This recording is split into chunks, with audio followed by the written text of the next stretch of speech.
ايس كريم ام علي ده الجديد. اعملوا سيرش بقى في جوجل براحتكم. ايس كريم الصيف ده عايز ايه؟ عايز بولة ايس كريم محترمه زي دي كده.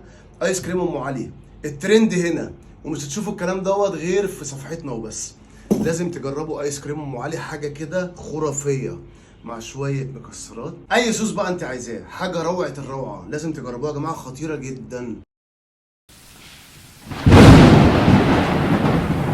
قولوا لنا لايك وشير وكومنت وقولوا لنا رايكم ايه في الايس كريم. تعالوا نشوف الطريقه.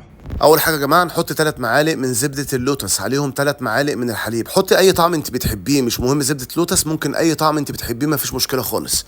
نضرب الكلام ده في الكبه او في الخلاط. عندي كريم شانتيه هنا نضربه مع 3 معالق من الحليب المكثف المحلى. كل ده يتضرب لحد ما نوصل للقوام اللي حضرتك هتشوفيه دلوقتي. شايفه المنظر عامل ازاي؟ حاجه روعه الروعه. عليهم 3 معالق من السكر البودر. احلى حاجه في الايس كريم لما يتعمل في البيت بتقدري تتحكمي في نسبه السكر اللي انت عايزاها. نوصل للقوام اللي انت شايفاه دوت، ما شاء الله كريمي وجميل جدا. عليهم 3 معالق من الجيلاتينا. مش موجوده الجيلاتينا عشان سالنا في الايس كريم المانجا. حط الجيلي باي طعم انت بتحبيه مفيش مشكله خالص، ممكن الجيلي الشفاف اللي بنلمع بيه التورت والجاتوه. نضرب الكلام ده كله ضربه كويسه لحد ما نوصل للقوام ده. بص المنظر عامل ازاي، كريمي وفي مطاطيه رهيبه يا جماعه. نجيب بقى الملفيه.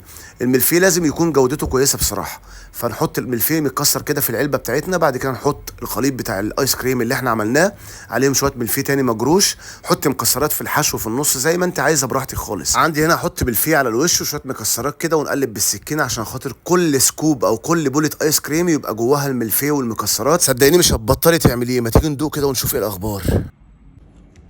اللهم صل على النبي، احلى ايس كريم في الدنيا كلها. بص المطاطيه عامله ازاي. ناخد واحده بسكوته.